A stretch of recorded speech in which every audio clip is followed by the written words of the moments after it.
Good evening, everyone. Hello, hello. This is Dallas Cohen, the Rebound Coach, and it is December 2021. It's a little bit cold, even here in Florida, and so I've got some tea. It says, uh, "The struggle is real, but so is our God." So I love my mug, and so I just wanted to come on very briefly today. It won't be on long at all. Just wanted to share a couple things from my heart. So last week, I was not on last week. I had a live on Wednesday, and so I hope that you were able to hear that. But even if not, um, we're doing some fun things, some special things. So stay tuned. But I just wanted to share with you, and if this is your first time here, you're like, who are you and what is this and why should I be listening to you?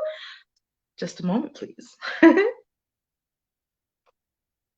As I mentioned, um, my name is Dallas Cohen. I'm the rebound coach.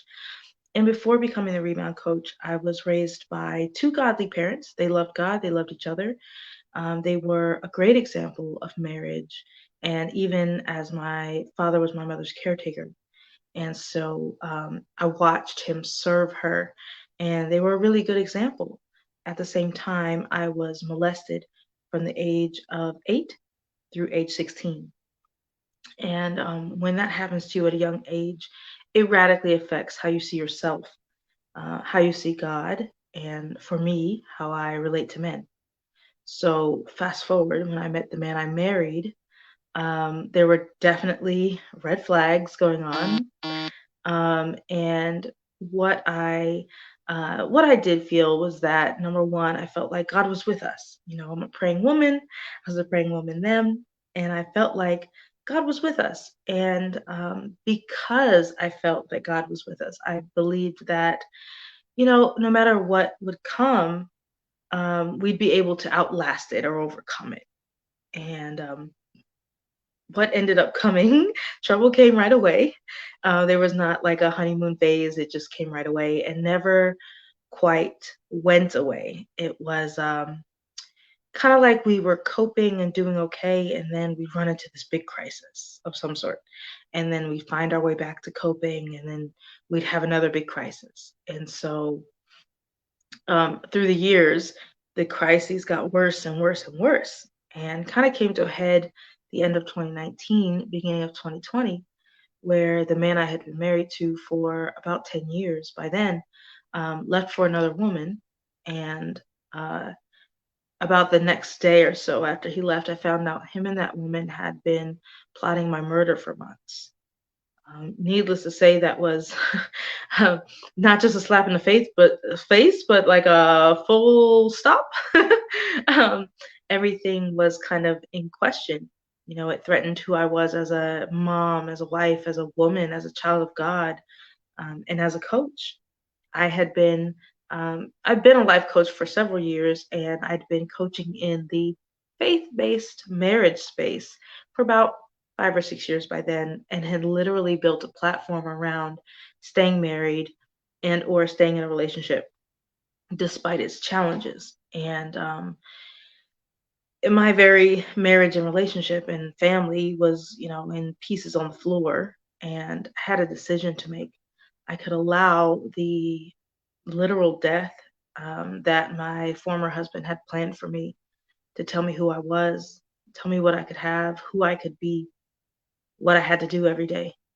Or I could choose life. And so the name of the book that I wrote is called I Choose Life. It's right back there. Yes, right there.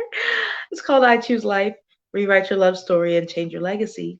And it's a memoir. It's not just a story, but I wanted to shed light on the dynamics. You might know someone who's been in an abusive marriage or abusive relationship, whether that is physical abuse or sexual abuse, emotional or spiritual abuse, um, or financial abuse. Like there's all kinds.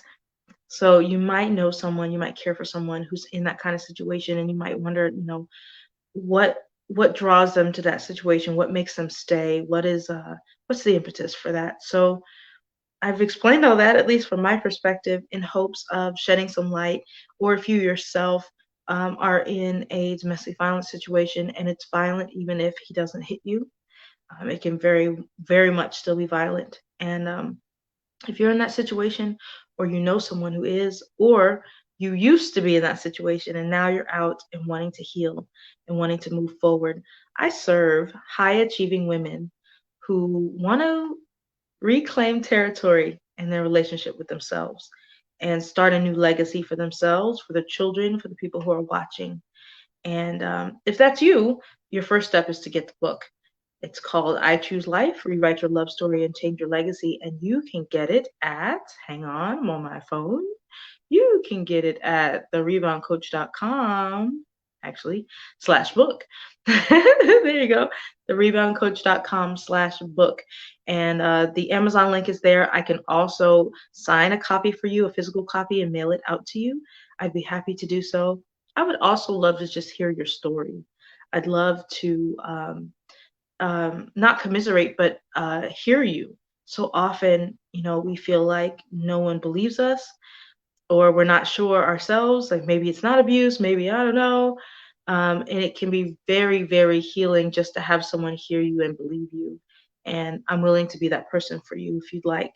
So you can reach me, of course, at thereboundcoach.com. You're watching this over Facebook, so you can reach out to me that way. My inbox is always open, and I'm happy to hear your heart and encourage you as I can. If you are interested in reclaiming territory in your relationship with yourself, I am available for coaching, and we can have that conversation as well. So, today's episode is called Make the Rest of the Year the Best. Make the rest the best. And we are about 2 weeks out from the end of the Gregorian calendar year. And a lot of times in entrepreneurial circles, you hear a lot of like, what's your goal? What are you going to do with this last 14 days? And you got to hurry up and you got to hustle and grind and you better go, go, go, go, go. Okay. um, the reality is you can make the rest of this year the best of the year for you without grinding to a big business goal. Like reevaluate your life and what's important, right? And what I don't mean is I don't mean warm fuzzies from like family dinners. I don't mean Christmas gift warm fuzzies. That's what Hallmark and some other folks might want you to believe fulfillment is. But I just want to encourage you to find what that is for you. And here's what I encourage you to do. So when people are fighting for business growth, or they're fighting for a business goal, they're trying to make their life better. And they believe that if I reach this business goal, I will have made my life better. And sometimes that's true, and sometimes it's not. What I would encourage you to do is look at your biggest pain point right now. And sometimes that's business or money or a job. Often it's a relationship with a family member, a faith-based relationship, a relationship with yourself. And you might feel like I have to ignore this to get through the holidays, right? I'll just put this on the shelf, and then I'll go do this other thing, and then my life will be great. And I want to encourage you to take positive action in that direction and growth direction in that area. And that doesn't mean that you have to do this big giant gesture, right? Or big giant thing. So often success is consistent tiny steps. And so I encourage you to do a consistent tiny step today. If that's a family member that you want to reach out to, or just when you pass by next time, like let's say you've already traveled or you're going to travel and be in the home with someone you don't get along with that well, instead of, the icy stares you normally do and avoiding each other and sitting on your phone, and walk by and smile. It doesn't mean you have to strike up a conversation. It doesn't mean you have to, apologize or ask for an apology or clear the air. It doesn't mean any of those things. Just one step, just one little step. And you say, all right, you're just going to walk by and smile. That is progress. It's really progress. And I want you to celebrate your growth, your tiny steps. Celebrate them with me. I'd love to hear them. You can pop them in the comments here. You can inbox me. Be happy to share your wins with you and celebrate your wins with you. Um, you can do this. You can do this in whatever area it is for you that needs the growth. You can do this. And when we are in relationship with ourselves, um, for me and for many people that I serve who've come through abusive relationships, it surrounds relationships is where the growth needs to happen, and then the challenges come. And so, sometimes you got to ride the ride. Got to ride the ride with the challenge, and do the best step you know how. And I encourage you to pray also about what steps are right for you to take in the situations that you're in. And so that's all. Just wanted to encourage you today to make the rest of the year the best of the year. There's 2 weeks left. Don't feel like you have to climb a mountaintop in 2 weeks. It is just as um, uh, progressive, if not more so, to take one step each day of this year instead of trying to take a giant leap. So just want to encourage you with that. God bless you. I hope you have a fabulous rest of your year. I may not be on next week either, as most folks are traveling or otherwise occupied. But we might come back right before the new year. So God bless.